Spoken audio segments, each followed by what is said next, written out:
I'm Frank Newport, Gallup editor-in-chief. I'm Susan Page, Washington bureau chief of USA Today. And welcome to Election Matters. Today we'll be talking about the impact of the debt and deficit negotiations on the 2012 election and the impact of the economy on the 2012 elections. And we'll talk about whether the current poll standings really tell us very much about who's going to be the Republican presidential nominee. I think, depending on how you phrase the question, if you said to the American people, is it a good idea for the United States not to pay its bills and potentially create another recession that could throw millions of more people out of work, I feel pretty confident I can get a majority on my side on that one.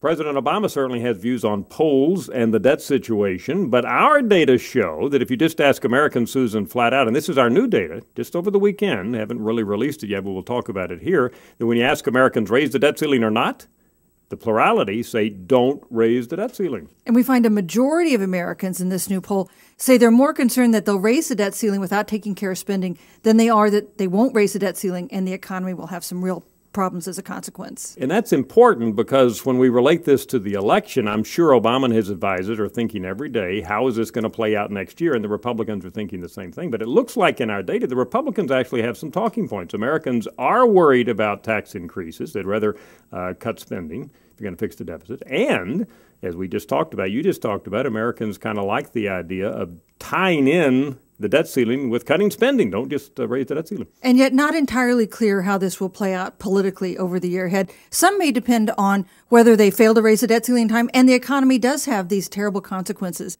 that the White House has been warning about. Speaking of the economy, that's the big kahuna. The big elephant in the room, of course, everybody on the Obama side of the equation looking at next year remembers Jimmy Carter losing in 80 and George Bush Sr. losing in 1992. In both instances, a terrible economy. I'm sure that causes them to break out in sweats at night at the White House. Now, Obama advisors like to compare themselves to a different president, President Reagan, who had tough economic times, came back to win re-election in a breeze. But, of course, the economy was getting better by the time he stood for re-election. Unemployment then was 7.2%.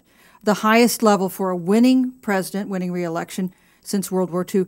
There's no way President Obama is going to have the benefit of just 7.2% unemployment next year. It's clear that unemployment is going to be higher. And another number for you, 65%. That's the percent of Americans just in our most recent three-day average who say the economy is getting worse, not better. Horrible consumer confidence.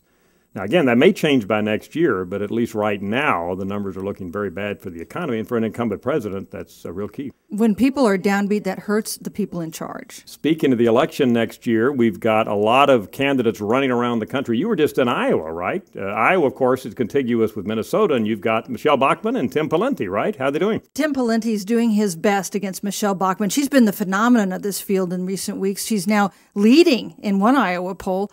Tim Pawlenty's been campaigning there for months. He's still in single digits. Well, nationally, Pawlenty simply isn't moving the numbers at all. You know, we measure positive intensity, which is a real key, which is how well do Republicans who know the candidates regard them, particularly in terms of strong emotions, and Pawlenty just isn't generating much emotion at all. Bachmann all year has been. So that's the problem for Pawlenty. He kind of lays an egg when it comes to excitement, at least in our national data.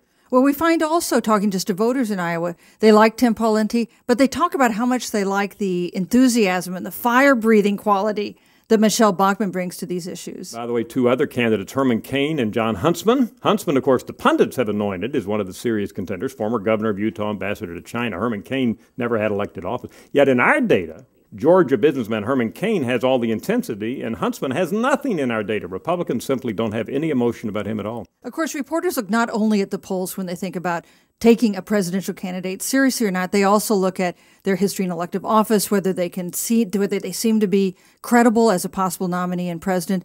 John Huntsman, for whatever reason, gets over that hurdle. Herman Cain, so far, does not. Well, John Huntsman has a positive intensity score right there with Newt Gingrich's, and those are the lowest of any Republican we track. So I'm just here to say nationally, Huntsman hasn't moved the needle at all. Now, we'll see what happens. He's also, by the way, not recognized by half of Republicans or more. Don't even know that John Huntsman, they scratch their head and say who. Well, he's now going door to door in New Hampshire trying to talk to voters. We'll see if that works for him.